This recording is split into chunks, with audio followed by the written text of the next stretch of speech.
안녕하세요, 신쌤입니다.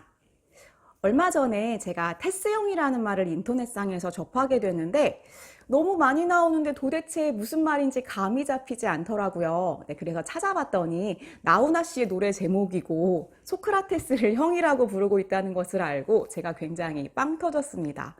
저도 소크라테스 좋아해서 테스 오빠라고 불러야 될 것 같은데요. 도대체 테스 오빠가 뭐라고 했길래 이렇게 많은 사람들이 테스 형 세상이 왜 이래를 외치고 있을까요? 그래서 오늘은 소크라테스에 대한 이야기를 해보도록 하겠습니다. 소크라테스는 모두가 알다시피 서양 철학의 아버지, 서양 철학의 시조입니다. 철학의 목적이 원래 진리를 탐구하는 건데 소크라테스야말로 처음으로 절대적 진리를 이야기한 사람이고, 소크라테스가 한 이야기들이 모든 서양 철학의 근본을 이루고 있어서 우리는 그 사람을 심지어 세계 4대 성인에 들어간다고도 이야기를 하죠. 그래서 소크라테스에 대한 이야기들은 우리가 모두가 알고 있는 것 같지만 사실은 정확하게 잘 모르는 게 또 많은 그런 부분이 있는 분이기도 한 것 같아요. 그러면 우리가 소크라테스의 행적과 소크라테스가 한 이야기들을 지금 어떻게 알고 있는 걸까요? 소크라테스는 한 권의 책도 쓰지 않았어요. 그러면 소크라테스의 이야기들을 누군가가 남겼다는 이야기가 되는데요. 바로 소크라테스의 제자인 플라톤의 저작을 통해서 우리는 소크라테스의 행적과 이야기들을 접하고 있습니다. 역시 제자를 잘 둬야 할 것 같아요. 플라톤의 책들은 이제 굉장히 많은데요. 대부분 구성이 대화를 하는 형식으로 되어 있어서 우리가 소크라테스의 이야기들을 담은 책들, 그 이야기들을 대화편이라고 부릅니다. 대부분 대화에서 주인공은 소크라테스고요. 플라톤 자기는 거의 나오지도 않아요. 그래서 조금 이따가 플라톤의 대화편 몇 편을 한번 보도록 할게요. 그리고 또 하나, 우리가 소크라테스의 경구 중에 가장 유명한 말 중에서 너 자신을 알라라는 이야기를 알고 있는데, 솔직히 말하면 소크라테스는 이 말을 직접 한 적은 없다고 해요. 소크라테스의 이야기가 사실은 아닌 거죠. 그렇다면 이 말은 아테네, 그리스에 있는 델포이 신전에 당시에 있었던 새겨져 있던 경구라고 해요. 그래서 굉장히 유명한 그런 경구였던 것 같고, 소크라테스의 철학이 이 경구와 딱 맞아 떨어지기 때문에 많은 사람들이 이제는 이 말이 마치 소크라테스에서 시작된 것처럼 이야기하고 있는 것 같습니다. 또 유명한 소크라테스의 명언 중에서 악법도 법이다, 뭐 이런 말도 있다고 우리가 들었는데, 실제로 소크라테스는 그런 말을 한 적이 없다는 것은 이제 좀 어느 정도 알려져 있는 이야기인 것 같습니다. 이제 소크라테스가 지금처럼 이렇게 우리에게는 이제 성인으로 남게 된 이유는 사실은 그의 행적들 중에서 죽음에 이르는 과정 때문인 것 같습니다. 그 죽음까지 이르는 과정이 너무나 드라마틱하기 때문에 많은 사람들에게 굉장히 강렬한 그런 인상을 주는데요. 그래서 오늘은 이 소크라테스의 죽음과 관련되는 이야기들을 하지 않을 수 없을 것 같아요.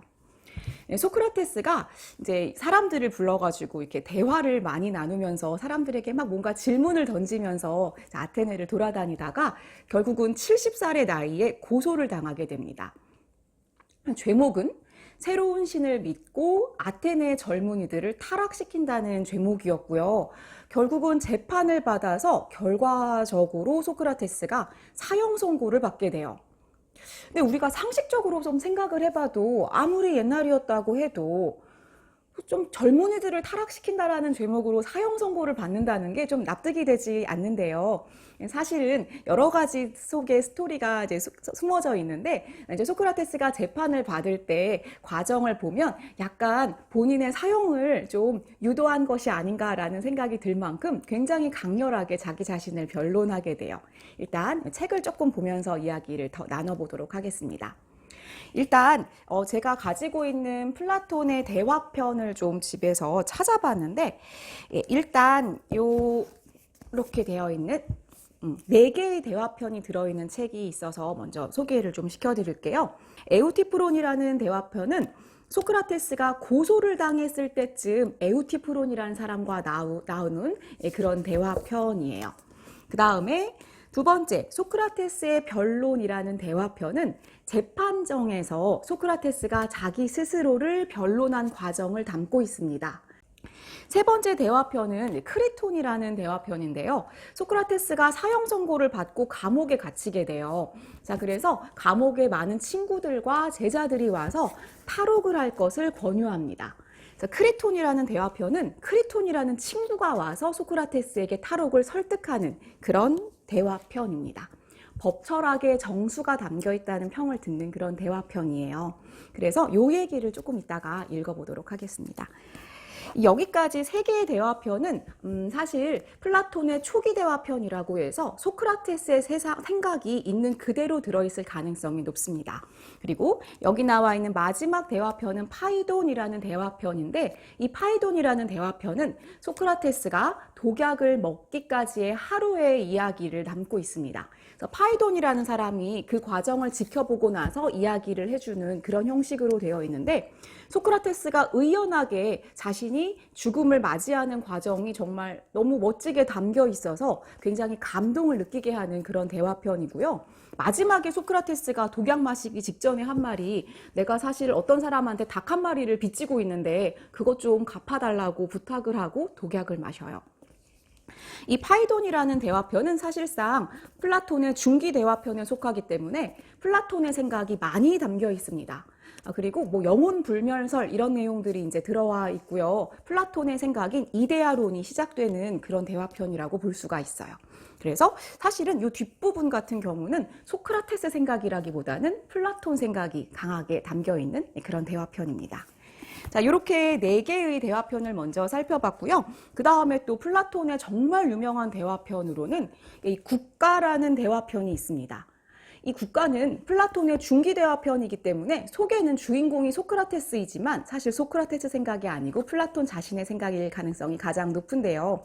정체에 대해서, 국가에 대해 담겨 있는 굉장히 유명한 그리고 굉장히 재미있는 대화편이에요. 근데 저도 얘를 이제 원전으로 읽지는 못했고 이제 청소년용으로 나온 평역한 그런 책으로 지금 읽었는데 이 정도 책은 학생들도 읽을 수 있지 않을까 좀 싶습니다. 플라톤 같은 경우에는 사실 너무너무 소크라테스를 좋아했어요. 자, 그런데 소크라테스가 70살에 독약을 먹고 죽었을 때 플라톤의 나이는 28살 정도의 청년이었고요. 자기가 가장 존경하는 스승을 죽음으로 몰고 간 이 아테네에 대해서 어떤 생각을 했을지는 우리가 상상할 법합니다. 플라톤이 스승을 얼마나 좋아했냐면 나에게 가장 큰 행복은 소크라테스와 같은 시기에 같은 시대에 이 세상에 태어난 것이다 라고 할 만큼이었다고 해요. 자, 그런데 이런 위대한 스승을 죽음으로 몰고 간 아테네에 대해서 플라톤은 굉장히 혐오감까지 느꼈을 것 같아요. 아테네는 다들 알다시피 민주주의를 한 그런 도시 국가죠. 물론 이제 이때는요, 사실은 민주주의가 절정이었던 시기가 아니고 스파르타와의 전쟁, 펠로폰네스 전쟁에서 패배하고 굉장히 쇠락의 길을 걷고 정치적으로 혼란스러웠던 그런 시대입니다. 그래서 소크라테스는 어느 정도 정치적 희생양으로 이렇게 사형을 당한 그런 상황이 강해요. 그래서 플라톤은 민주주의를 좋아하지 않아요.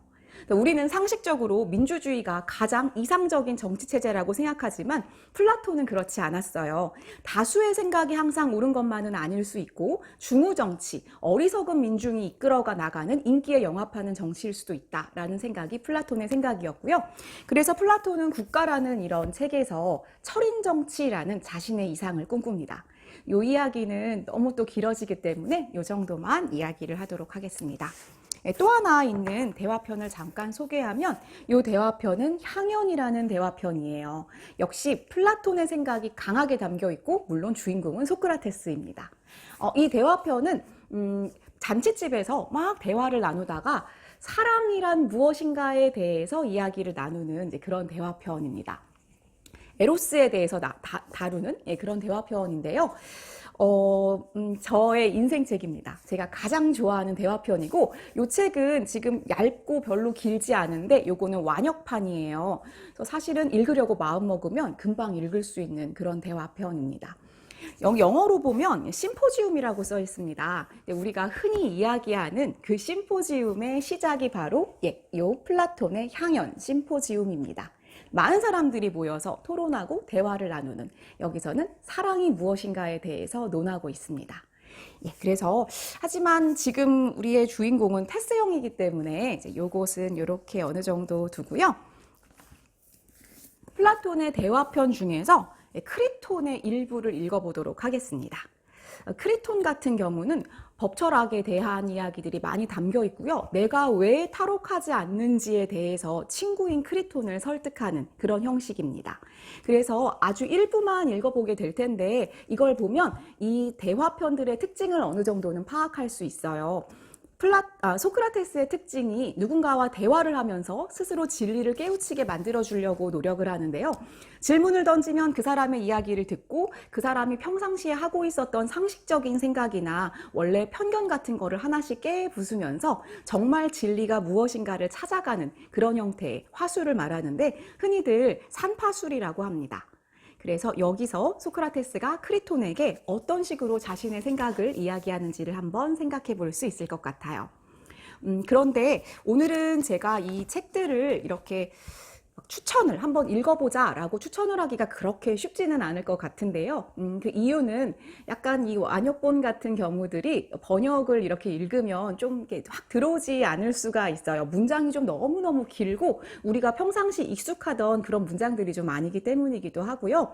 그리고 굉장히 막 문장을 하나하나 씹어보면서 읽어야 하는 글들이기 때문에 그냥 철학을 공부를 하기 전에 쉽게 완역본부터 읽기는 좀 어려울 것 같아요.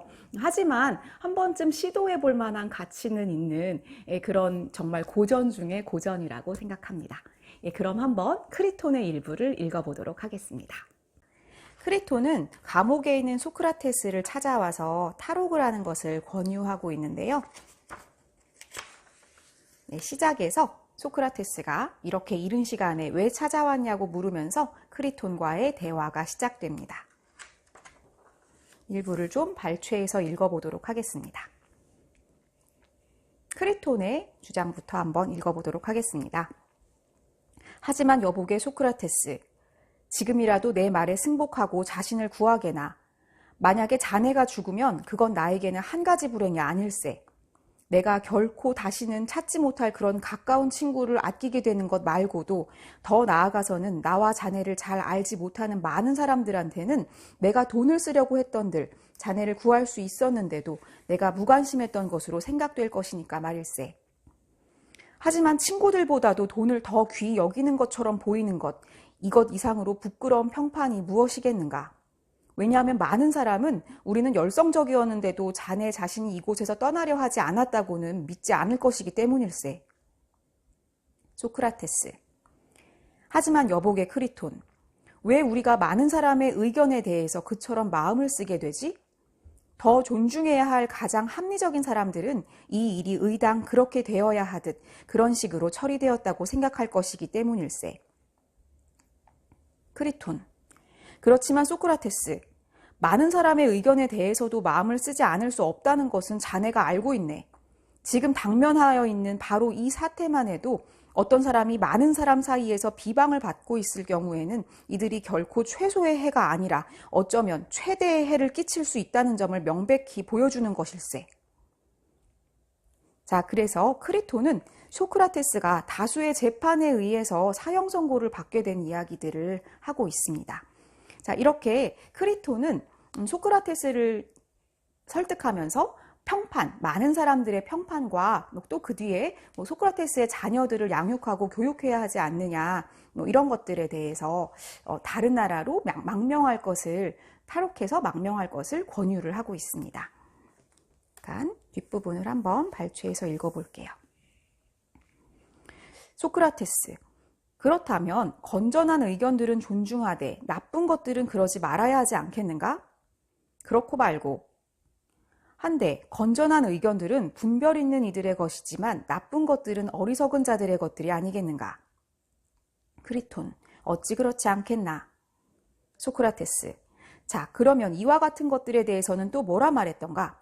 운동하는 사람이, 그리고 이를 업으로 하는 사람이 모든 사람의 칭찬과 질책, 그리고 의견에 유의를 하겠는가? 아니면 의사나 체육 전문가인 그 한 사람만의 그것들에 유의하겠는가? 그 한 사람만의 것들에 대해서겠지. 소크라테스. 그렇다면 그 한 사람의 질책은 두려워하고 칭찬은 반기되 많은 사람, 다중의 그것들에 대해서는 그러지 말아야 하네. 소크라테스, 그야 명백한 일이지. 자, 그래서 무조건 다수의 의견을 중시할 필요가 없다라는 이야기들을 예를 들어서 소크라테스가 논증을 하고 있습니다. 소크라테스, 그러면 여보게, 이처럼 우리는 많은 사람이 우리를 두고 뭐라 말하는지에 대해서는 전혀 유념하지 말고 올바른 것들과 올바르지 못한 것들에 관해 전문가인 한 사람, 그리고 진리 자체가 말하는 바에 대해서만 유념해야만 하네. 따라서 첫째로 자네는 올바른 것들과 아름다운 것들, 그리고 좋은 것들, 그리고 또 이들과 반대되는 것들에 관한 많은 사람의 의견을 우리가 유념해야만 하는 것으로 제의하는데 자네가 그런 식의 제의를 하는 것은 옳지 못하이. 하기야 누군가는 그렇지만 많은 사람은 우리를 사형에 처할 수도 있다라고 말할 수 있을 테지만 말일세. 크리톤, 그 또한 아주 명백하이 그렇게 말할 수는 있으니까. 소크라테스, 그건 정말일세. 그렇지만 여보게, 우리가 자세히 다루었던 그 주장은 적어도 내게는 앞서와 여전히 같은 것으로 생각되네. 그리고 이것 또한, 즉 가장 중히 여겨야 할 것은 사는 것이 아니라 훌륭하게 잘 사는 것이라고 함이 우리에게 있어서 여전히 타당한지 아니면 그렇지 못한지 다시 생각해 보게나. 크리톤, 그건 타당하이. 소크라테스, 그러면 훌륭하게 및 올바르게, 아름답게와 동일한 것이라가 함은 타당한가 아니면 타당하지 않은가? 타당하이. 소크라테스, 그렇다면 동의한 것들을 근거로 하여 이를, 즉 아테네인들이 방면해주지 않았는데도 내가 이곳에서 나가려고 꾀하는 것이 올바른지 아니면 올바르지 못한지 검토해 보아야만 하네. 그리고서 올바른 것으로 판명된다면 그렇게 하도록 하지만 만일 그렇지 못하다면 그만두세. 그러나 돈을 쓰는 것이나 평판, 그리고 아이들의 양육과 관련해서 자네가 생각해 볼 일들로 말하는 것들이란 크리톤. 이런 것들이란 사실은 사람들을 경솔하게 사형에 처했다가도 할 수만 있다면 도무지 분별이라고는 없이 되살려 놓기도 할 이들, 다중이 많이 생각할 거리가 아닐는지? 논의가 이렇게 증명하고 있으므로 우리는 막 우리가 말한 그 문제 이외에 다른 어떤 것도 생각해서는 아니 되네. 나를 이곳에서 데리고 나갈 사람들에게 돈을 지불하고 살해를 하고서 우리 스스로 이 탈출을 돕거니 도움을 받거니 한다면 우리가 올바른 짓들을 하게 되는 것인지 아니면 이 모든 짓거리를 함으로써 사실은 올바르지 못한 짓을 하게 되는 것인지 말일세. 그리고 우리가 이런 짓들을 하는 것이 올바르지 못한 것으로 드러난다면 우리가 그냥 머물러 있으면서 조용히 지내다간 죽을 수밖에 없거나 또는 그 밖에 다른 어떤 일을 당할 수밖에 없지 않을까 하는 걸 우리가 올바르지 못한 짓을 저지르는 것에 앞서서 고려해서는 아니 되네. 크리톤, 소크라테스, 내게는 자네가 훌륭한 말을 한 것으로 여겨지네. 하지만 우리가 뭘 해야 할 것인지 생각해 보게나. 소크라테스, 보게나 함께 생각해 보세. 그리고 내가 말하는 동안 혹시 어떤 점에서건 자네가 반박할 수 있을 경우에는 반박하게나. 그러면 내가 자네 말에 따를 것이네. 하지만 만일에 그렇게 할 수 없다면 여보게, 내가 아테네인들의 뜻을 거스르며 이곳에서 떠나야만 한다는 그 똑같은 주장을 여러 번이나 되풀이해서 내게 말하는 것을 이제는 그만두게나. 나는 자네를 설득하고서 일을 행하는 것을 중히 여기지 자네의 뜻을 거스르면서 그리하려는 건 아니기 때문일세. 그러면 이 고찰의 출발점이 자네로서는 충분히 언급된 것인지 생각해 보고서 질문받은 것에 대해서 자네에게 가장 적절한 것으로 여겨지는 대로 대답을 하도록 해보게나. 자, 이렇게 이제 소크라테스가 크리톤을 설득을 하고 있습니다. 자, 그러면서 뒷부분에는 이제 크리톤과의 대화가 아니라 의인화된 조국 그리스와 국가와 소크라테스의 문답 형식으로 뒷부분에는 진행이 됩니다. 자, 그래서 소크라테스가 만약에 내가 그냥 탈출을 하게 된다면 이것은 옳지 못하다라는 논증을 계속하고 있는데요.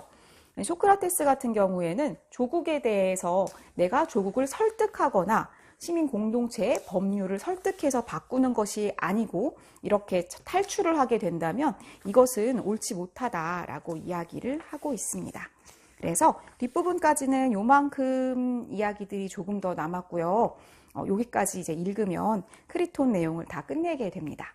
그래서 뒷부분이 좀 궁금한 사람들은 한번 시도해 보면 좋을 것 같습니다. 오늘은 여기까지 읽어보도록 하겠습니다.